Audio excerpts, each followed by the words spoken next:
بإذن ربه القلوب الهائرة صلى الله وسلم وبارك عليه وعلى آله وصحبه النجوم الدهر والبلور السافرة والتابعين ومن تبعهم بإحسان إلى يوم الدين. Puji beserta syukur kita haturkan kehadirat Allah Subhanahu wa Ta'ala yang telah menciptakan langit tanpa hadiah, menciptakan bumi tanpa landasan, dan menciptakan alam tanpa gantungan, sehingga kita bisa menikmati manisnya iman dan indahnya Islam. Selanjutnya, salawat dan rahmat salam marilah sama-sama kita haturkan kepada seorang pemuda yang datang dari gurun Sahara, yang datangnya ibarat payung di kala kehujanan, ibarat lilin di kala kegelapan, dan ibarat kompas di kala kesesatan. Siapakah beliau? Beliau anak daripada Sayyidah Aminah dan ayahnya bernama Sayyidina Abdullah yang lahir di tengah-tengah kota Mekah, yaitu Nabi Muhammad Sallallahu Alaihi Wasallam. Yang sama-sama kita hormati para habaib, alim ulama, para masyayikh wabil khusus Al-Ustadz Salihuddin Alif Mawardi. Beliau selaku pimpinan Pondok Pesantren Al-Hidayah. Semoga berkat hadirnya beliau menjadikan sebab turunnya rahmat Allah Subhanahu wa Ta'ala. Dan tidak lupa yang saya hormati dan yang saya sayangi, para ayah dan bunda. Mudah-mudahan beliau semua selalu diberi kesehatan badannya, dimudahkan urusannya, dan dilancarkan rezekinya, dan dijagakan dari fitnah akhir zaman. Amin amin ya rabbal alamin. Hadirin rahimakumullah. Allah Subhanahu wa Ta'ala telah menciptakan makhluknya dengan berbagai bentuk dan rupa. Semuanya memiliki karakteristik, sifat, keistimewaan, dan kekurangannya masing-masing. Dan semua Allah ciptakan berbeda agar menjadi rahmat bagi semesta alam. Kita semua umat Islam yang tinggal di Indonesia sudah tidak asing lagi dengan keberagaman yang sangat kaya di negeri ini, mulai dari bahasa, agama, dan adat istiadat. Maka kita harus bisa menjaga keberagaman tersebut dengan persatuan dan kesatuan, serta jangan sampai berpecah belah dan bercerai-berai.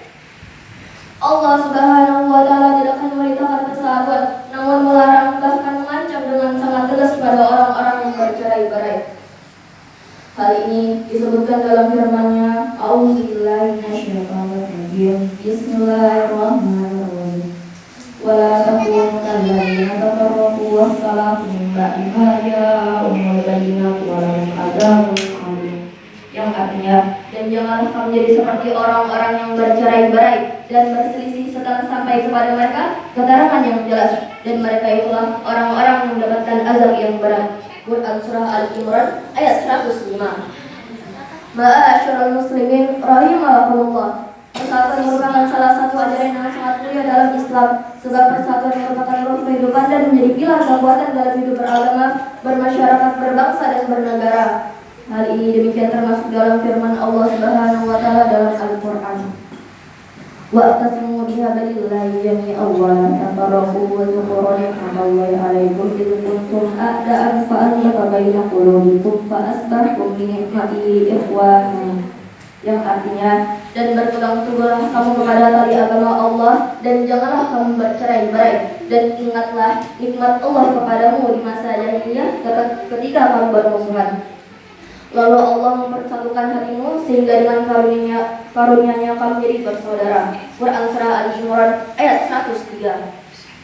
Ma'asyiral muslimin rahimakumullah. Allah Subhanahu wa Ta'ala telah memerintahkan manusia untuk memperkuat tali persaudaraan sebagaimana disebutkan dalam firman-Nya, Daribat alaihim jillat wa inna tusibu ila bihablin minallah wa minan nas. Yang artinya, mereka diliputi kehinaan di mana saja mereka berada, kecuali jika mereka berpegang kepada tali hubungan kepada Allah dan tali hubungan dengan manusia.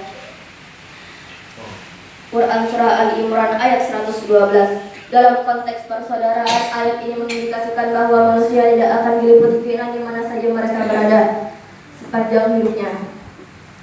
Karena sikap persaudaraan dan kesatuanlah yang menjadikan manusia bermartabat dan memiliki kekuatan. Ma'asyiral muslimin rahimakumullah.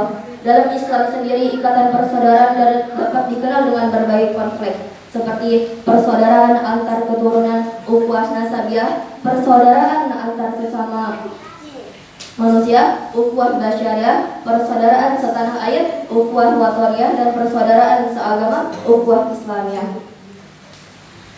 Hal ini demikian termasuk dalam firman Allah Subhanahu wa taala dalam Al-Qur'an surah Al-Hujurat ayat 10. Innamal mu'minu ikhwatun fa aslihu baina akhawaykum wattaqullaha la'allakum turhamun. Shadaqallahul azim. Yang artinya orang-orang beriman itu sesungguhnya bersaudara, sebab itu damaikanlah dan perbaikilah hubungan antara kedua saudaramu dan takutlah terhadap Allah agar kamu mendapatkan rahmat-Nya. Quran surah Al-Hujurat ayat 10. Rasulullah SAW sendiri melarang umatnya untuk mendiamkan saudaranya selama 3 hari berturut-turut, apalagi sampai bermusuhan dan bertumpahan darah. Na'udzubillah min dzalik. Jika kita meniru suri tauladan Rasulullah SAW, maka kita akan lebih banyak bersaudara kepada siapapun daripada bermusuhan. Pentingnya silaturahmi juga dapat menjauhkan kita dari neraka dan akan dimasukkan ke dalam surga kelak. Seorang sahabat yang bernama Abu Ayyub Al-Ansari pernah bercerita bahwa seorang laki-laki pernah bertanya kepada Rasulullah SAW, "Ya Rasulullah, ceritakanlah kepadaku amalan apa yang bisa memasukkanku ke dalam surga dan menjauhkan aku dari neraka." Lalu Rasulullah SAW menjawab, "Yang pertama, engkau menyembah Allah dan tidak mempersekutukan sesuatu dengannya. Yang kedua, engkau mendirikan sholat. Yang ketiga, menunaikan zakat. Dan yang keempat, menyambung tali silaturahmi." Saya mohon maaf atas kesalahan yang saya sampaikan, karena dalam fase ini saya masih dalam tahap pembelajaran. Banyak salahnya, banyak kelirunya. Yang baik semata-mata datangnya dari Allah Subhanahu wa taala, dan yang kurang itu jelas datangnya dari saya pribadi. Wabillahi taufiq wal hidayah, waridha wal inayah. Assalamualaikum warahmatullahi wabarakatuh. Waalaikumsalam warahmatullahi wabarakatuh.